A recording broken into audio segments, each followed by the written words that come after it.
We don't have that. We don't have a countdown. It just kind of starts. And now we're back. Hi, everybody. Thank you again for tuning in live or potentially listening to the recording. I am so overjoyed that you have taken some time to listen to some great conversations with some very interesting people. Happy Friday. We did it. Did you think you were going to make it? Were you on the fence? Like, are we really going to make it to Friday?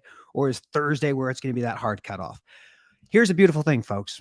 Friday is the closest day you get to next Monday. And Monday, it'll be here so soon. It's knocking on the door already. I'm wondering, do we open that door? Welcome in Monday? No. Listen, we have so many cool things to talk about today. We have an incredible guest. We'll get to Jennifer Karpus-Romain in just a moment. But before that, next week, we'll be in the city of Chicago, River North area, for a little event, the Journal of Commerce Inland Distribution Conference. I will be there. I hope some of you will be there too. We have a lot of other fun and interesting things. Our podcast is still doing incredibly well. As any indication, I get several random messages a day from people telling me they can help drive more viewership to the podcast and get more promotional things. So, you know what? I appreciate that. And for all the people that come in, Dr. Rhonda, thank you as always for coming in and listening. For the people who are actually listening to this and you don't see the pop-ups that happen, sometimes I take the comments from some of the viewers and we put them on. So that's a little bit about me, a little bit about the project. I have a few new things right here. I got a tree. That's really good. I'm really excited about that. Maybe we'll talk about that. Probably not. In any event, let's get to the meat and the potatoes. Look, I am still learning the transportation business. My father was a roadway guy back in 1976. I talk about that a lot because that shaped the way I understand trucking, almost to an extent pre-deregulation. Now, as time went on, my experience with maintenance and repair was all around Class 8 commercial vehicles, for-hire carriers all across the country.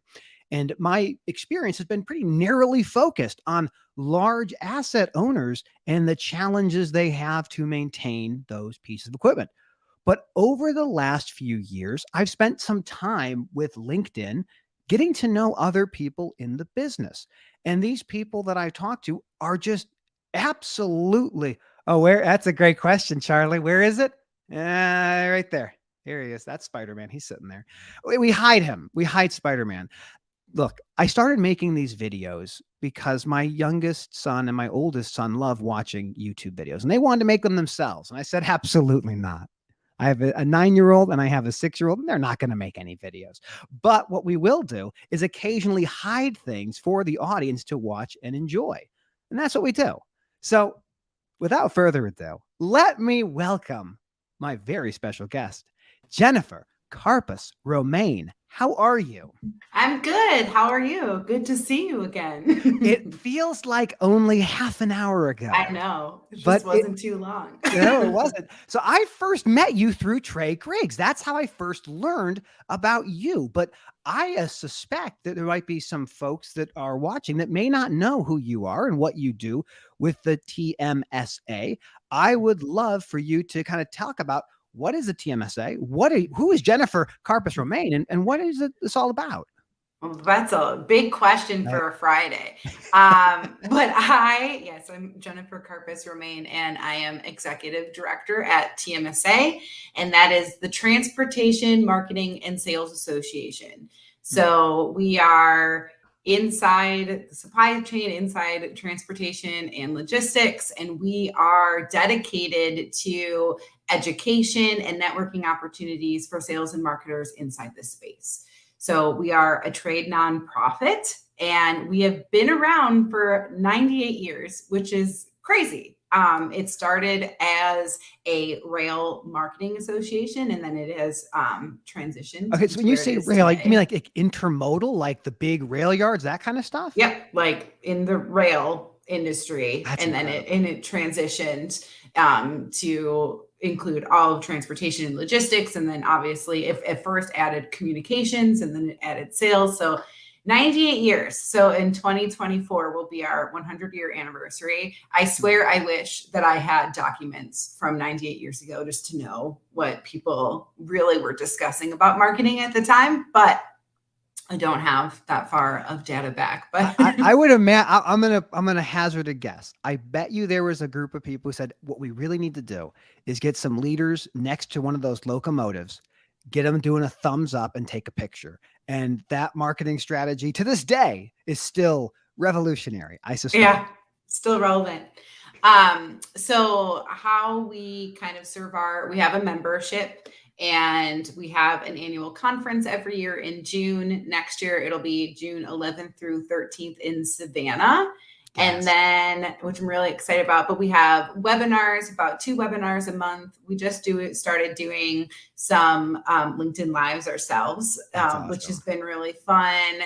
We have virtual roundtables. So one of the best things about our annual conference is that you really get to meet your peers. So if you are a single director of marketing at your company, which so many people in this industry are, you get to meet all kinds of other single director of marketings that have no teams or are trying to figure out what to keep in-house and what to outsource and how to find the right people. We also have affiliate members that are those people offering services into transportation and logistics in our association. So we have SEO, we have digital marketing, we have sales training, sales coaching, technology providers. All of those people are also part of our organization. And all of those people have some type of specialization in this space. So it's not just, oh, hey, I have this solution, it's going to work for everybody. We really try to focus on the things and the people that are going to work for us. This kind of building off what we were talking about with Trey and Ryan Schreiber just a few minutes ago.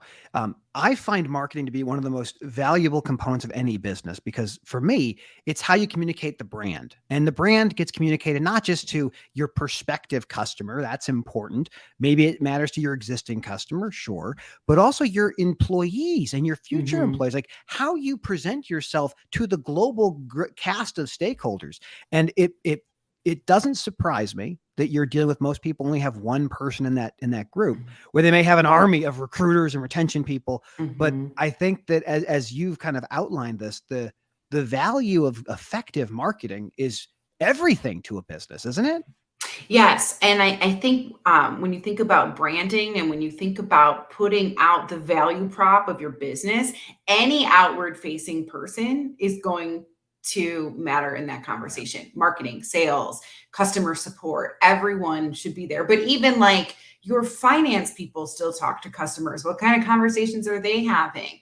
How can you have visibility into those conversations? So do you have a properly working CRM or even some type of component in one of your other softwares? Can you see what that conversation is? Is everyone aligned in what your priority is as a business, what your brand really is? I think it's really important, and to have alignment through those different departments, which is why we are sales and marketing, to make sure that we are aligning and trying to give strategies and support to our members to help through that process, because sometimes sales and marketing can be in conflict instead of in harmony. And so how can we kind of help that process? Well, I think that's fascinating, because for sales and marketing, for me, I think, oh, it's the same thing. It's the outward facing talking, but you're completely right. I know that I'm wrong. This combination of these two types of roles, they're driving similar goals of maximizing revenue, for example. But at the end of the day, the way that they measure what they do is a little bit different. Like marketing's not always looking and saying, how did this last thing turn into revenue? Whereas sales is the one who's kind of outward facing. How have you seen those two roles change over the last, year or two as we've gone to this digital world? So I think there's a few things. One, I do think marketing more now than ever is being asked and answering that question of how did this translate into a sale? And different companies have different answers for like, what is an MQL, a marketing qualified lead, versus an SQL, a sales qualified lead, and where that handoff is and who is in charge of the handoff. But even back when I was a director of marketing, if we had new leads or any new customer, I said, hey, sales rep friends. What did that customer say was like what brought them in? Yeah.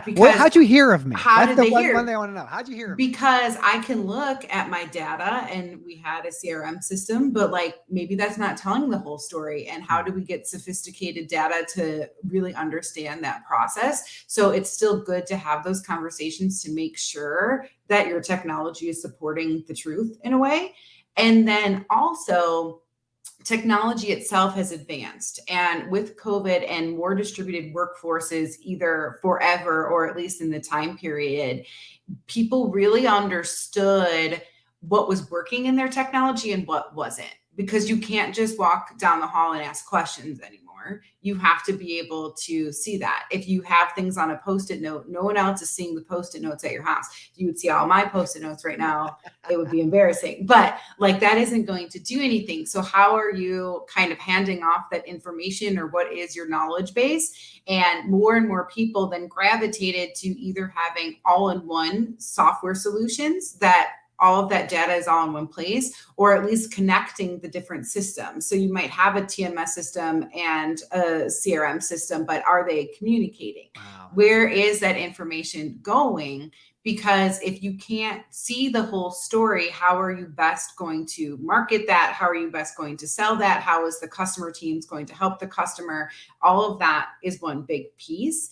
And I think when people started to do that, then the marketing, this thing that really, unless if you're in marketing, you don't really understand or know what they do or how long something takes. That was always like my biggest thing. They're like, oh, just send out this email. And you're I like, need a deck. I need a deck of the company. Can you get that for me in 24 hours? And you're like, but what needs to be on it? Yeah. Who is the audience? Is this for a customer? Is this for a prospect? What product are you selling? Like, Absolutely. You have to like have answers for all that stuff. But because the software started to become more integrated, then people could see more about what marketing was doing, and marketing could see more about the final output. And so I do think that there's more alignment, because people are like, oh, like now, wow, marketing does a lot of stuff that like people just didn't have exposure to before.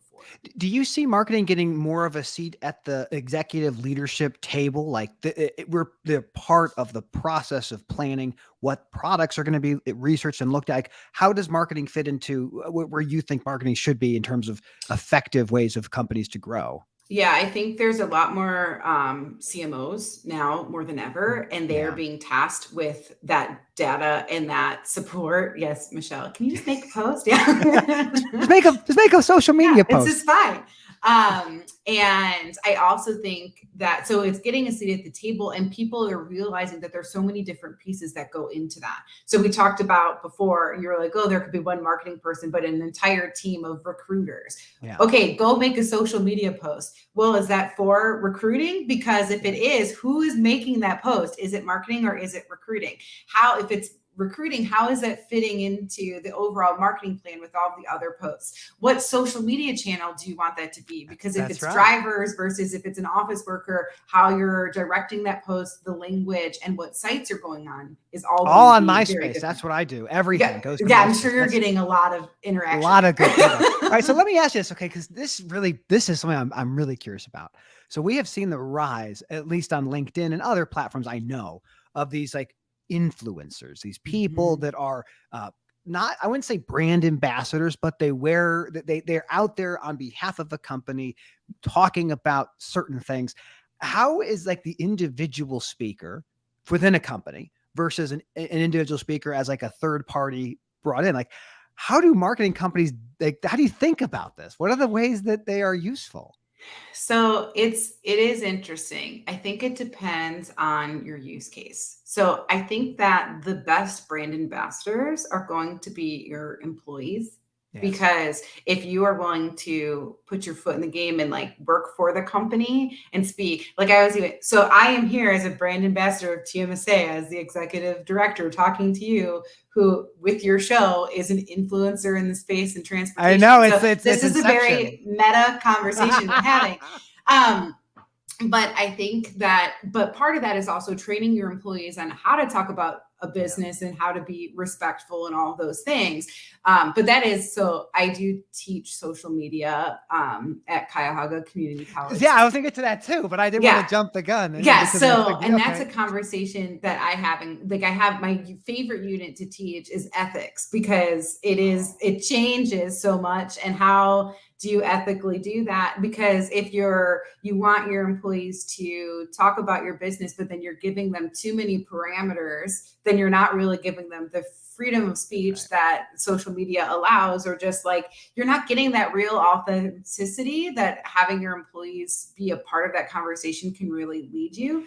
And then in terms of other influencers talking about your brand, I think the answer is different between like a B2C and a B2B. Like B2B, if you have some of your shippers talking about you or something, that's going to be amazing as a carrier. But I mean, you also have to determine if they're going to do that for you. But if you can have your partners talk on your behalf too, that's great. And in B2C, it's like they just find a celebrity and say like, oh, hey, talk about this. But I think that in the B2B world, which has always been like what I love, it's a little, you have to think through it because you want any partnership to really reflect your brand, because right now that brand, the authenticity behind your brand and what value you actually have in comparison to your competitors is going to be what pushes you furthest. I love that, because like I look at people that companies and organizations that just do this very well. And I look at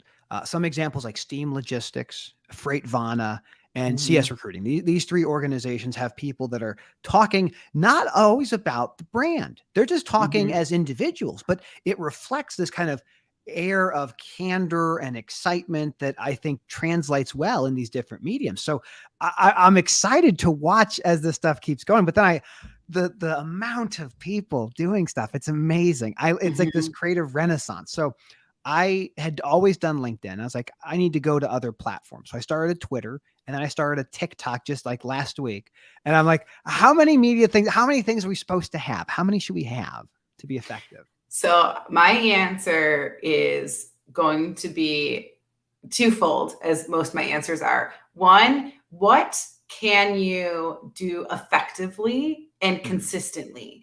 Because it is worse to go on 6 different social media platforms, but only consistently post on 2 once a month. Than just dedicating yourself to the 2. So, Absolutely. And beyond that, my biggest advice for anything is just really understanding your purpose and who your audience is. Because if you can really focus in, like, that's always one of my tips for like, if you're a small marketing company, is like, you don't have to be everywhere. You have to be where your audience is. Yeah. So if you can figure that out, then be the best in those places, and then don't worry about everything else. Like, if you are trying to appeal to drivers, being on TikTok is a pretty good place to go, because that's where they're spending time. They probably are not spending as much time on LinkedIn. So like, you just have to kind of think about where the audience is and how consistently you can create content, or how can you diversify or switch up the content that you are creating so that you can reuse it, repurpose what you're doing. That makes sense. Now, listen, as an influencer myself, sometimes things get a little bit difficult. And right now things are a little bit tense. Jennifer, I'm going to have to ask you to leave, not for good, just for a moment. Would you be okay with doing that? Yeah. Oh, fantastic. Ladies and gentlemen, every week we are blessed. We're excited about the wonderful correspondents that come with breaking news, information about the industry that's worth knowing. And one of my very favorite people when I talk about breaking news is Abby Haffenbrettel. But before I bring in Abby, no, forget it. We're going right now. Abby, what's going on? Hello, how are you? I'm living La Vida Loca. I'm feeling good. But you've been busy. Nashville. What's going on in Nashville? Oh man, Matthew, I'm still trying to recover. If you can hear my voice, it was a great week. We had CSCMP in town. So what does that stand for? Council of Supply Chain Management. I think professionals at the end of it. That's what you are. Yeah. You are a supply chain professional. What was going on in Nashville? What is this thing all about? It's great. It's just, I think there's probably 4,000 supply chain leaders and educators, and a bunch of schools get involved as well. That's And cool. there's mega sessions. It's just a great opportunity to network and kind of learn what the industry is doing and what people are looking at in the future. So super beneficial. And it's my hometown of Nashville. So I got to play host. Went out to Broadway, had That's some awesome. fun at Tootsie's. I took you to Tootsie's, right? Or no, we I did. think we did. Yeah. We had an adventure. It was fantastic. So you got to speak on a panel. Like I want to know what was this panel you got to speak on? Well, that was actually the next day. Oh, you have a For a local college here, MTSU. We spoke about ending non-competes, and actually Yeah. STEAM logistics was there. So your name was on the list. Ha! It was Good. pretty awesome. I love that. That makes me happy. Well, good for you. I mean, that kind of stuff. And I'm gonna bring Jennifer back in. Jennifer, you mind if I bring you back in? Welcome, Jennifer. So you're an adjunct professor. You've been teaching before. So what Abby was talking about was when she was in Nashville, she was doing some training or some panels with students, and you guys were covering non-competition agreements. Is that right? Yep. Yeah. Do you ever deal with those, Jennifer? Like with your students? No. So I teach like social media marketing. So it's a little bit different. But yeah, I've taught content marketing, social media marketing is kind of more my wheelhouse. But the biggest thing I try to teach my students is like where to find relevant information, because things do change, industries change, platforms change, all of that stuff, but like where are reliable sources to get information. So I think especially right now with understanding non-competes, non-solicits, all of that stuff, really understanding it, because they're still in that, younger students are still learning critical skills, like how to critically think through those skills, where to go, how can you trust sources, because the internet is a minefield. Like if you don't know where to go for reliable information, you can really be muddled. Oh, that's a great point. Well, Abby, I appreciate the update on the show. Where are you going to be next? What's happening next for you?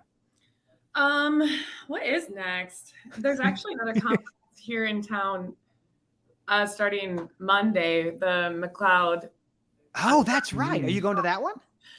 I just registered. It's free, so I'm going to pop in when I can, and then I have a job fair Tuesdays. So, and maybe Freight Waves. I might be there. I might go. I don't know. Tell me when that is. Oh, that's the F1, right? Yep, F3. F3. Yep. I have twins coming on November 19th. I don't think I get to go anywhere. Oh, yeah. All right. Well, Abby, thank you for stopping by. Always a pleasure. Have a great rest of your day. Absolutely. Thanks for having me. It's great to see you. Okay. Now I want to build off what Abby was talking about here, Jennifer. So one of the things that I was really passionate about, why I started doing some of the videos that I did, was about non-competition agreements.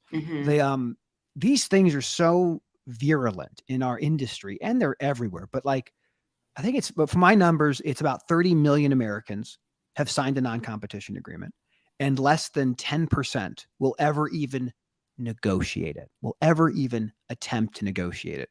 And I figured I'll start talking about them on LinkedIn, because I think the audience on LinkedIn would be like, oh, I deal with those myself. And I said, well, I should talk about them on Twitter. And that's why I went to TikTok as well, because I figured, even if these truck drivers or just different people on Twitter or TikTok, they don't deal with themselves, their friends will, their kids will, everybody will. It's absurd. It's absurd. So I'm passionate about that. Am I doing it right? Am I mixing the things correctly, or am I, how yeah, I mean, I think a good starting point is, okay, you've dedicated yourself to 3 places. And so now see how the feedback is, who is responding to your content, who is going through that. I do think it's really important to educate people. I mean, I've certainly had to sign non-compete stuff in my career. Me too. Like it's something, and you're like, what does that actually mean?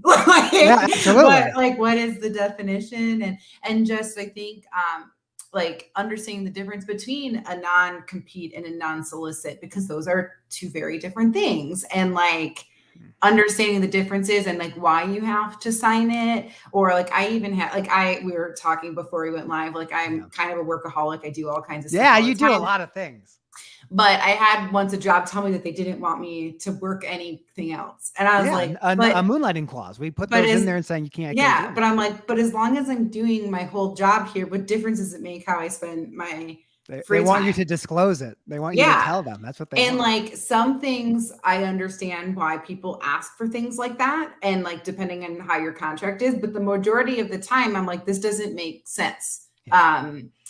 So, but I do think that to your point, it is important to at least ask, hey, look, why do I have to sign this? Why is this on the paper? Like, why is this important? Because sometimes there are answers and that's okay too. But like, you should at least ask the questions and go through the motions of being comfortable having those conversations. And that is what you could do in your content too, is not just talk about what it is, but how, as like a young person that's handed a contract and you want your first job, how to advocate for yourself and like how to have those tools, because that's incredibly hard. Like it's hard for someone entering their 5th job to have those conversations, let alone your very first one. The line of questioning that you used just now is the exact kind of advice you want to give to somebody who's negotiating these things. Like, ask them why. Yeah. Like, have the HR person explain to you, okay, here's why we want you to sign it. We don't want you to leave, but if you do leave, we're going to sue you if you work for somebody else. Like, make them admit that. And then you're like, oh, this sounds like a terrible company to work for. Right.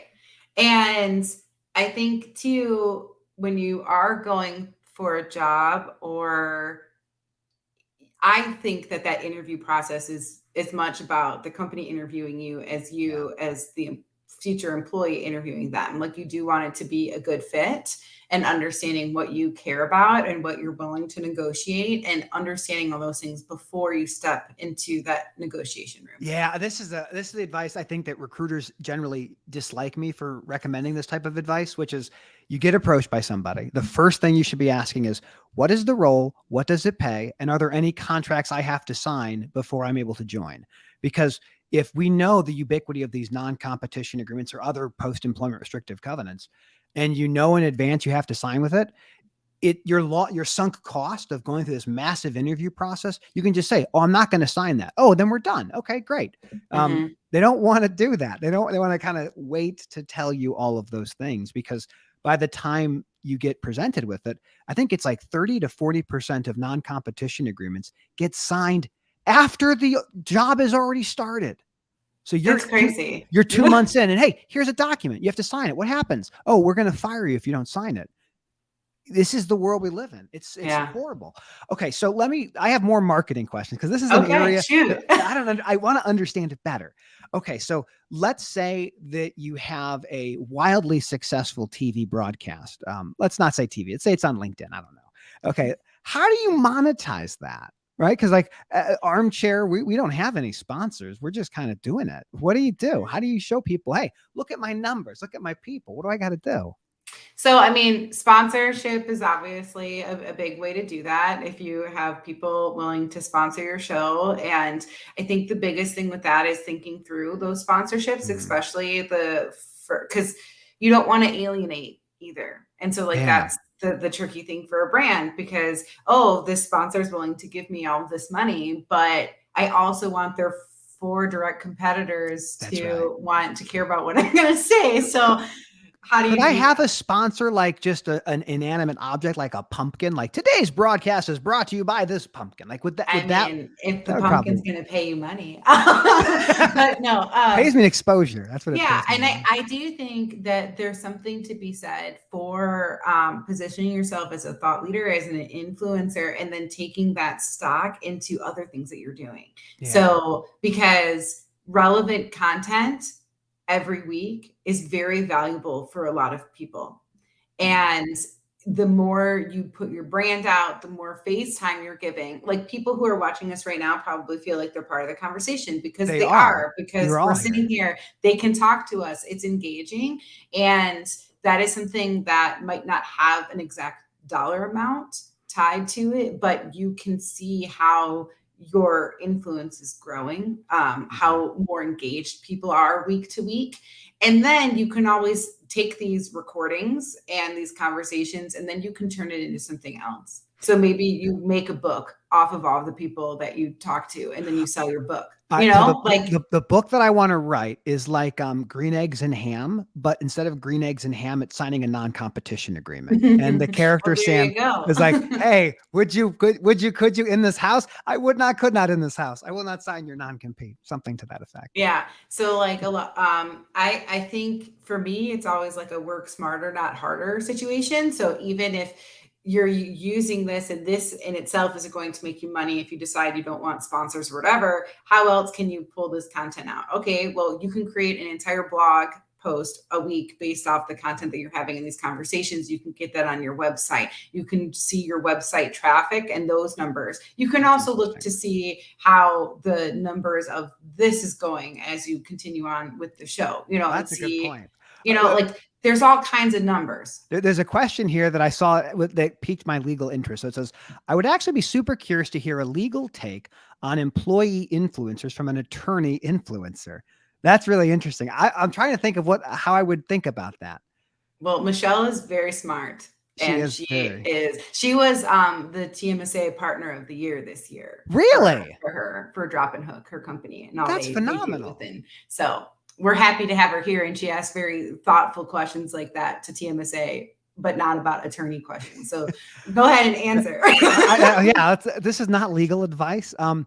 This is a really interesting challenge. A lot of big organizations have is when someone goes out there and starts speaking and they're not speaking on behalf of the company, and the company wants to be very clear, you're not speaking on behalf of them. So I'll just give anecdotally from my perspective of being an attorney who also talks to all sorts of people. I only represent myself. So I don't talk on behalf of my company unless the company's saying, you need to go talk on behalf of us, and making that distinction very clear. You generally, as an employer, do not want to stymie the creative efforts of your people, because when you do that, they quit. They don't want to be involved with someone saying, hey, you need to get approval from marketing to talk to the public. Because we don't. That's not what's required of us. So I guess that's the answer I would say is be careful what you say. Understand you don't represent your company. And for businesses, be very careful, because I think influencers can become more powerful than the brand itself. If they're good at what they do, they can build an audience and they can get people to follow them and pay attention. They're far more dangerous, I think. So that might be my answer. Yeah, I think there's also a piece to just having dialogue and training. So we were on Word of the Street an hour ago talking all about onboarding and continued training. So like that's something to me that would be a piece of it, how to be a proper employee advocate externally for your business. And like just you're not telling them what they have to do, but just giving good best practices and guidelines for how to do that in respect to what you're doing overall as a brand, and just having that dialogue. This is one of the reasons, like when I chose, so I do a bunch of different things, but the one thing I'm doing right now is I work with a company called Epica Fleet Services, and we do maintenance and repair. And my CEO, Joe Doherty, and he'll be on the program soon. I keep telling him I want him on, but he was really clear with me. He's like, I want you to keep doing what you're doing. Keep doing the type of engagement and the topics that you're interested in, because that is valuable for all of us. And that was something that it really resonated with me when I made that decision to go work with Epica, because I did find there was that freedom to be creative. And I think you're experiencing that now too. So you have your own roundtable, you have your own StreamYard. How have you enjoyed that? Oh, do you use StreamYard? Is that the software you use? So I use Restream, and I'm kind of building up to wanting to do it more frequently. Right now it's kind of, trying to figure out the model for me, and I mean in TMSA, but I do think it's important. I love coming on these shows and having conversations, and I agree with your boss. Like, you absolutely should continue this, because you sound smart to people that watch your show every week. Like, I have the piece of the paper. I have them sitting there. Oh, mine is you can't see it. I mean, I could, but twist it all the way around. But you know what I mean? Like that, if you are thoughtful and you have a lot of great information to share, that is going to look great on who you're working with and working for, because you're putting that out into the world. And I love when companies get that. And it is trickier when people try to put their foot down on that, because you're like, I had an entire life before I started working here, and I will continue to have have one. So I have to tell a brief story because it makes me so happy. I took a job at one time and I had already prearranged to go on Freight Waves, and we were talking about the driver apprenticeship program. And so I'm not a huge fan of the apprenticeship program for a lot of reasons, but we don't have to get into that now. But I was going to go on there, and they said to me, Matt, did you get approval from marketing to go on the program? And I said, no, I didn't do that. And they said, Matt, did you get approval from legal to go on there and talk about this topic? And I said, no, I didn't do that either. And they said, Matt, you really have to do that. And I said, are you firing me right now? And they said, no, we're not firing you. I said, are you writing me up? And they go, no, we're not writing you up either. I go, well, then I don't have to do that. Like, write me up and I'll do it. But yeah, I'm 100% right. I'm 100% with you. Now, I got to tell you something, Jennifer. I feel awkward. I feel very awkward having to do this for a second time. But you're going to shoot me away? I got to get rid of you. I have breaking news. So I apologize, but we'll be right back. Ladies and gentlemen, we are always excited to learn about new technologies, new innovations, different news. And in that capacity, I am so excited to welcome my very good friend, Trey Griggs. Trey, can you hear me? I can hear you, Matt. Yes. In fact, let me turn my camera so that you get the full view. But yes, sir, I can hear you. Okay, you're driving, and this is very, very disconcerting for me. Are you safe? I'm very safe. Yeah, I'm not even going to look at you. I'm just going to look at the road. Okay. Well, what do you have to talk to us about today, Trey? I saw you hop on. I was very curious. Well, listen, this is a critical issue because I noticed earlier on Word on the Street, which you so politely joined today. We had a great time, great conversation with Ryan. Love the program today. Yeah, it was awesome. And you were on the show today, and I noticed that in your background that you had a little bit of a tree. It looks like in the back of your office. I don't know what that was all about, and so I thought, does this guy really know about horticulture? Like, is he an arborist? Like, does he know about arbor, or is he a botanist? Maybe is the right word. Does he know about trees? I just challenge you. I don't think you do. Let me be clear. We have a maple tree in our backyard that has the little helicopters, and they will start to germinate and become trees. And I thought to myself about a year and a half ago that I wanted to grow a tree. And that is what that tree is, a tree that I grew.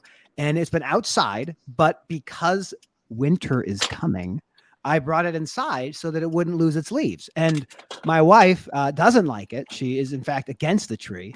And my youngest son is terrified of it. But I think I have plenty of good soil. I have 2 windows. I feel confident that I'll be able to take care of this tree. So listen, this is where I was going. So I saw that and I said, I immediately have to come to my local nursery to show you some real trees. Okay. I think this is really critical because what you have is not a tree, my friend. It's a hobby. It's a project. Okay. Yes, all right. Absolutely. So when you come over here, you see some of these trees like this. Look at this guy right here. That's a tree. That's a tree. That's right a beautiful right? tree. We're talking great trees. I'm right here at Pasilia here in Wildwood, Missouri. That's a tree. I mean, we can even go over to this one over here. I mean, this is more of a shrub. All right. This is more in the shrub family, but this is better than what you got behind you. I mean, look at this. This is the tree. This is like Christmas tree right here. That's a beautiful tree. Beautiful tree right here. You also have some colorful trees, right? So you talked about you got some beautiful, colorful trees right here. Now, I don't know the name of these trees. I think it's something gypsum. I don't know what it is. But listen, it's way better than what you have. Like, what are you going to do with that thing? Like, what's the point? I'm hoping it's going to grow bigger. It's taller than I am right now, but most things are, for that matter. And it's I think it looks nice. I think it looks very colorful. We'll see how it does. I gave it some fertilizer too. Let me just say this: as long as your tree doesn't end up looking like this, we're in good shape. I mean, this is bad. This is not good right here. Look at this. This is sad. Trees aren't supposed to go down, people. They're supposed to go up, and this is just depressing. So as long as your tree doesn't look like that, we're in great shape. Wish you the best of luck with that project. I hope it grows a little bit. In fact, I kind of hope it takes over the entire office. I hope so too. That'll be impressive. And by the way, thank you again for the uniform. Again, I don't know why you forced us to wear these, but everybody out there, pick up your Matt Leffler Armchair Attorney t-shirt. All field correspondents have to wear these when we're out in the field. I don't know why. Just you, Trey, but I appreciate it. Thank you so much, buddy. I did not. Weekend. Yeah, you too, man. I appreciate this. Ladies and gentlemen, Trey Griggs, please, you're already following him. You know Trey already. But if you don't, follow him, follow his the Beta Consulting Group, follow his podcast. He's got a daily one, 10:30 Central. He's got one on Fridays, which Jennifer and I first met. Speaking of Jennifer, how are you? I'm good. That was fun. I had no Fun idea. little he was gonna trip to the tree farm. The thing is, like, so like you and I are talking, but we can see Trey still like in underneath us, like figuring out. Could you see him still? You see him? I don't you, or do no? not. I do. Oh, not see I him, do. but That's the beautiful part about being the host. yeah. Okay, well, he's gone now, so it's all over. Okay, where were we? I was so distracted. I didn't know he was going to go to looked like a beautiful place to purchase a tree. Well, he's probably buying trees now. I hope that's a trend we all set for everybody. Yeah. Well, I don't remember where we were, but I have something to talk about with trees just because. So in my free time, the limited free time you have. The limited free time I have. I also I've gotten really into like repurposing things to turn them into art. Nice. So like let's see what I can grab. For the people watching the podcast or listening to the podcast, this is going to be completely disordered. So like I repurpose wine corks and now they are coasters. I like that. Yeah.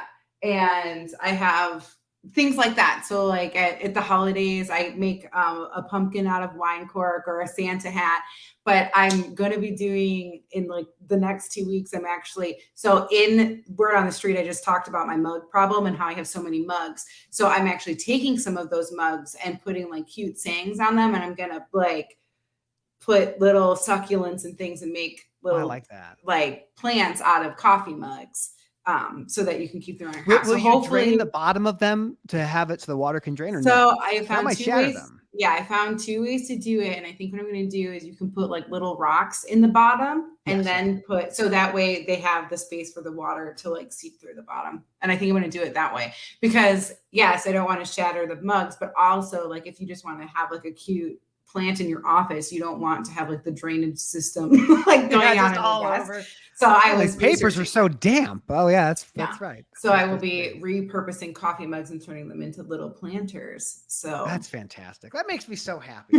So like one of the creative projects I got into over the last few weeks, months maybe is fish tanks. Like I like getting a fish tank. I like scaping it and putting things in it and putting plants in it. And that's like a very relaxing pastime. It is. And then they get an algae bloom and then you're like, this looks like terrible. And I'm furious about it. But that's life. We have a fish tank and we also, we have fish and then we have a turtle. So he has a big tank. And then we also have a lizard in a knoll. Who takes care of him? Who takes my care husband? Okay. I don't touch it. But yeah, my son really loves like sea creatures and reptiles and all of that stuff. And I just keep being like, yeah, anything in a cage. He's 5 now though, right? He's 5. Mm-hmm. 5. Okay. Is that the age where does he know what Minecraft is? Does he know what Fortnite is yet? He knows what Minecraft is for sure. We tried to let him play it, but he gets frustrated, like, cause he couldn't, I think just like setting it up. And then I was like, let's not do this yet. This seems like a commitment I don't want to make. So cause like, he's an only child, but we have a ton of nieces and nephews and like they all play. So it's definitely coming, but yeah, the tablet's harder than the controller. I prefer, if I do Minecraft, I'd prefer playing it on a console as opposed to a tablet. We've played Mario in a game system. Like him. The Switch? Like the new Mario Odyssey? No, I bought an old one. Which one? Super Nintendo? What? Okay, now we're talking my language. So they made like a cheap version of the original Nintendo that the mini console. So I got that. Those are hard games.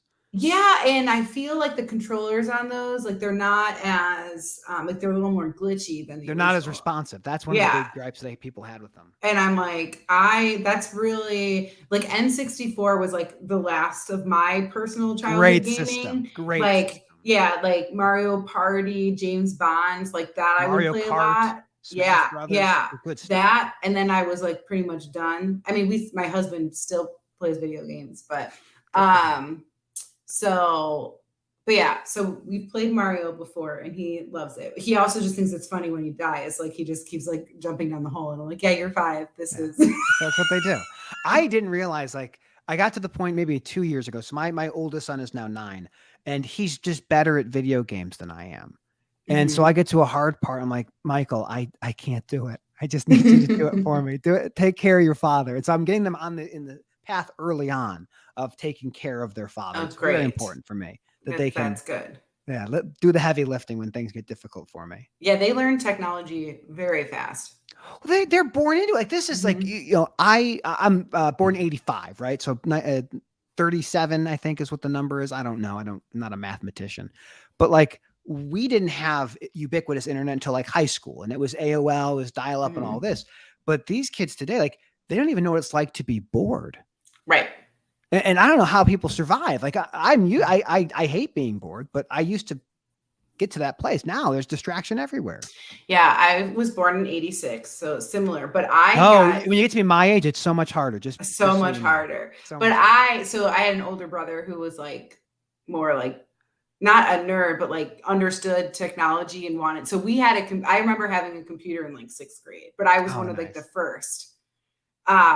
But yeah, and yes, AOL, I remember that. I actually remember finding someone who had like Jennifer Karpus was their name, and we emailed each other. And I remember thinking how weird, and because she was older, but now you wouldn't do that, like but early adoption to technology, that was like fun and cool. But now how could there be more than one me? Yeah, well, and she was like in her 30s when I was like 12, but it was just cool, you know. Somebody had my name, but it's like you would never do that now. Like that would be creepy to just. It is. Now, or you wouldn't find that. I was on a Facebook group called Lefflers of the World Unite, which I didn't start, but we found other people with the last name of Leffler, and there were some Matthew Lefflers there. And I think it's like the Highlander, where you have to eradicate the other ones, and then you gain their power. That seems like the reasonable path, but I haven't had a chance to try it yet. It's probably good. Probably wait on that. All right, so let's go back to TMSA. Mm-hmm. So if I'm what kind of organization should be looking at the TMSA is either to join or to become members of? Like, is it just for trucking companies? Is it just for brokers? Mm-hmm. Like, what are the types of entities and organizations and people that would benefit from something with the TMSA? Sure. So, I mean, we are inclusive really to anyone. So if you are somehow related to transportation or logistics or the supply chain, like come on in. We have trucking companies, we have ports, we have, we have a local net. We just went to St. Paul Wednesday for a networking event. And then we have one November 9th in Jacksonville. Jacksport's one of our members. We're doing a tour of Jacksport, and then we'll go for networking after.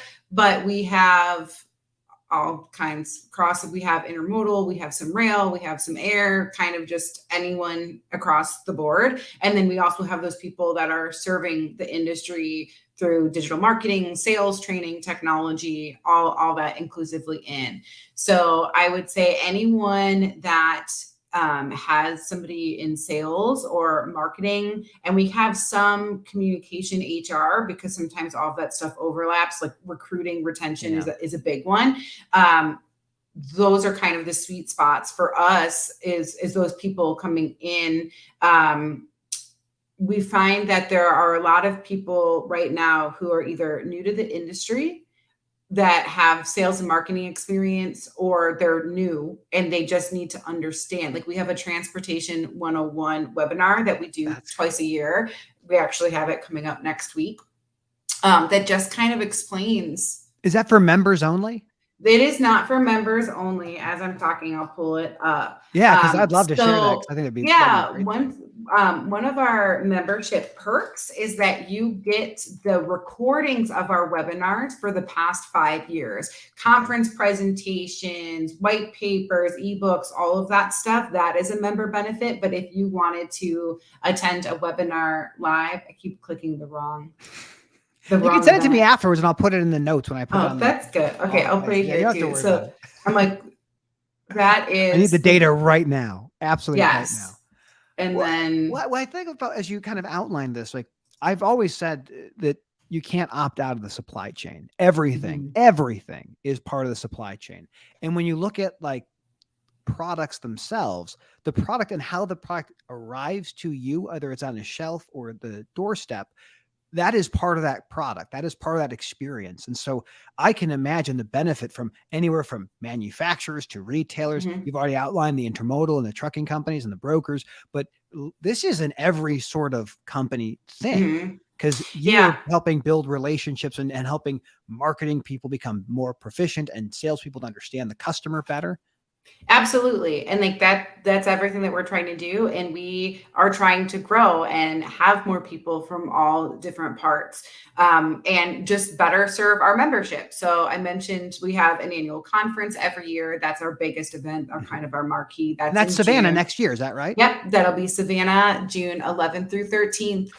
Next month, we have an executive summit coming up, and that is really geared towards the C-suite down to like director and above. So if you're in charge of budgets, if you have a team, like the titles is always fun because titles are whatever people make of them or whatever your company decides. But if that's kind of how we determine that, like because people are in their budgets now for next year. So we have a bunch of great people. So Charlie Safro from Charlie's Recruiting is awesome. going to be there.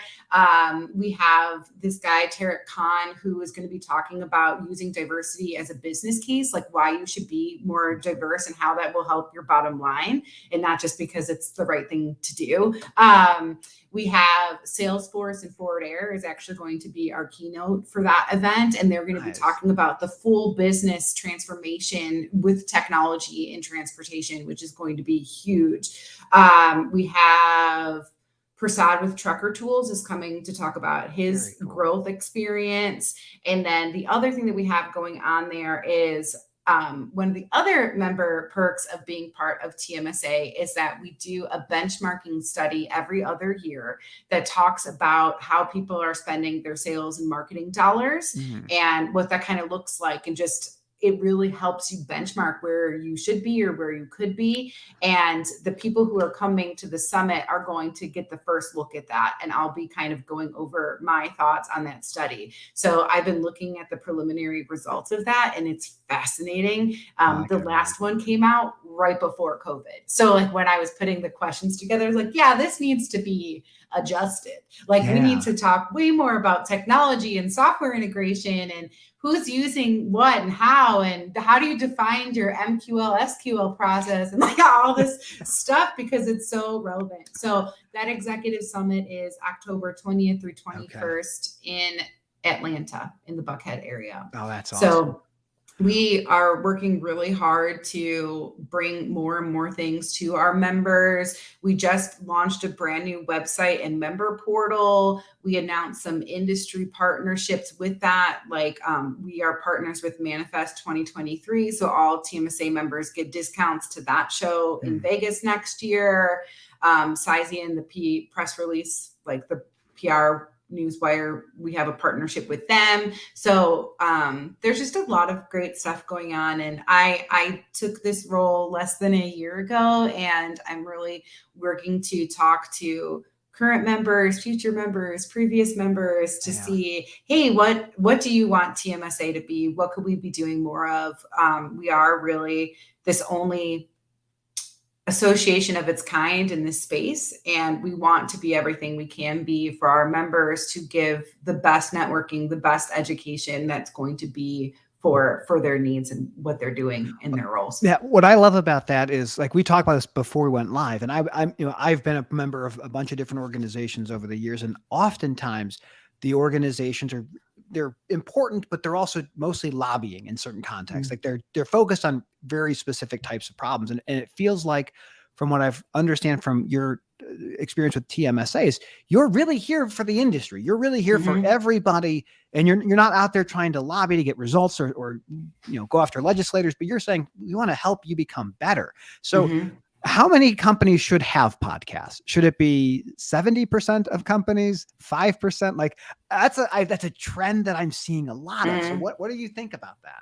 So I think it depends on what your purpose is. I think that a lot of companies should at least have a podcast for especially if you have like assets and stuff, because if you want to get information out to your truckers, like podcasts are a great way because they will listen, they have time, so just thinking through how you're doing that and why you're doing that. I just think for everything we do, you should always have a purpose And everything should go back to that. Like, no, don't just start a podcast because you think you're supposed to. Like, really, you know what I mean? Like, it's a checklist. You just go through the checklist, and you have to wonder about Facebook, LinkedIn, podcasts were good, but it's like, but why? Like, what is your purpose to that? And it's just really important to think through that. So I don't know if there's a percentage that I would throw out, but I would think that it's depending on how you're using it and who you're trying to reach, and then thinking through what medium would be best to do that.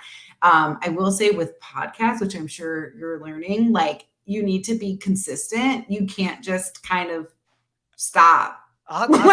So all the advice that I was given when I first started to do any type of content creation, people said, Matt, the number one thing you have to do, you got to be consistent. And I would say, maybe. I never know. I get distracted. I find other things to do. But to your point, I've done the podcast now consistently-ish, and it seems to be doing something. I think last I saw, we're like in the top 250 of podcasts about entrepreneurism. So it's great. It's fantastic. I'm excited about it. So let's talk about entrepreneurism, because that's what my podcast category is. What should business people be thinking about if they're starting something new right now? Is this a good time to be getting into the transportation business? I think that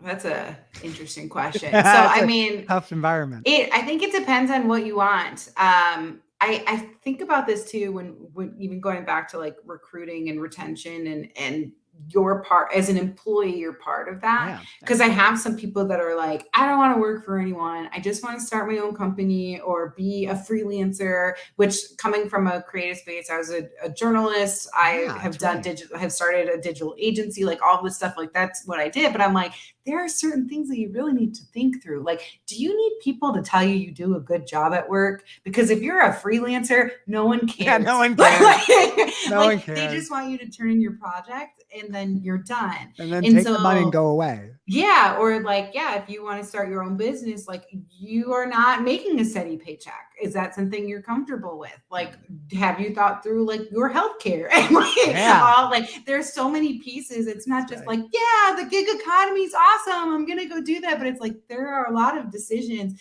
that are all on you. So you better make sure you can make them before you do that. And then I think that's the first step, is really figuring out what your needs are, what your family needs are, and really then moving forward. Look at your spend and walk backwards into how do I make sure I have enough money to pay for all the things that we want to have. Like health insurance being really important. Cobra's great. If anyone's curious, Cobra's fantastic. It's a great experience, very expensive. All right, so we're getting close to the end here. And if anyone has questions, this is the great time now. Toss them in the comments. We had some earlier. I have to scroll. There's so many thoughts here. But let me ask you this question. So out of your arrival as the executive director of TMSA, what has surprised you the most? Oh, so there's not too much that has surprised me, because I was strangely knew what my handoff was going to be. Okay. I was a member of TMSA for the past 5 years. I joined the board of directors in 2021. I was leading the marketing committee. And so I knew what was ahead of me. Like, I knew how much modernization needed to happen. I knew that our systems didn't talk. I knew that our website was pretty outdated and I really wanted to get a new one up. But like, I knew all that was coming. So like, in terms of surprises, like not that much. But like for me, it was just, I am taking a leap into things that are out of my wheelhouse, that I think I can be successful, especially with the support of my board of directors and my committees. But like, I guess like that was what was surprising, like the sheer force of people who believed in me to be able to lead when that wasn't like, I've never been an executive director before. So like that was new. Even just getting used to that title, it has taken time, but it's been a big I guess, relief, like getting that support and knowing people believe in me and then being able to execute on the things I said I would has been great too. But it's been interesting. I've met so many people in the industry, such as yourself, who are just learning about TMSA. And every conversation I have about TMSA with someone who didn't know what it was a year ago, like that is the greatest gift to me, because like, oh, I'm doing something right. If there's new people who've been in the industry, not new people in the industry, people who've been in the industry for a long time that are learning about what we're doing. And then, because normally once people get to TMSA, they're like, oh, this is awesome. Like there's so much value here. And you really are dedicated to the industry and to the people inside of it. This is such a great cause, but it's just sometimes just getting people to us. So that would be my answer. As the next one here is, what are you most proud of so far as your stint as the executive director? Oh, it's a hard question. It's weird to talk about yourself. Yeah. Why we do a podcast talking about you. Yes. But I've been taught, like, I always like put it back to TMSA, but this is about me. So, I think two things. So the biggest thing was the annual conference. That is our biggest event. Throughout COVID, we didn't get to have one in 2020. We did one in 21, but it was a smaller scale. Again, this was before I was the leader, but was part of it. And there was a lot riding on going back to the normal conference post COVID, making this and bringing back this terrific energy of TMSA that has existed but has been dormant because of COVID, and like seeing that and seeing how engaged people were and all the people who wanted to volunteer on committees after and all of that, like that has been really appreciated and I feel that. And then executing on the new website and member portal, because it was a very sophisticated and tricky project that took me a long time, but having it out, and every single photo on our website is of real people in TMSA, either attendance at a conference or a member. There are no stock images. That's phenomenal. I mean, I can tell by your passion of what you do, how much this means to you. And I'm so excited that I hope the audience that's been able to watch us and to listen to us is going to do some research and learn more about the organization. I know that I will absolutely do a lot more to understand how TMSA can help the organizations that I work with. And I'm just excited to watch you take this thing and put your vision into the world. There's so few people that get a chance to punch a mountain and pull their fist away and see the mark that they left. And that's what you get to do in the role that you have. So it's absolutely incredible. And I am so fortunate to have you here. The last thing we leave with is, where can people find you? Where can people learn more about what you're up to? What can they do to learn more about the organization TMSA?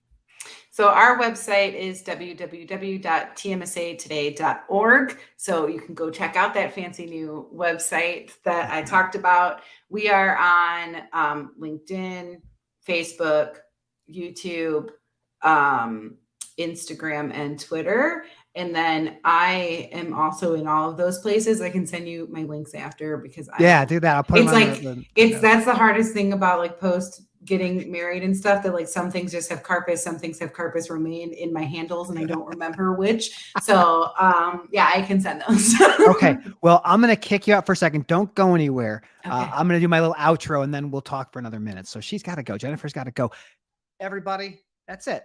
That's the end of the show. You can leave now. It's over. I just want to say thank you for tuning in. Thank you for listening, watching, wherever you found us, whether it's Twitter or LinkedIn or YouTube or Apple Podcasts or Spotify, wherever else you find entertainment or interesting topics. As always, I'm the Armchair Attorney, Matthew Leffler. Find me on Twitter, Armchair Atty, A-T-T-Y. Why? Because A-T-T-Y is the abbreviation for the word attorney. I'm going to say goodbye to you, but I'm going to keep talking to Jennifer. So have a great day. So I just hit the end broadcast button, and then as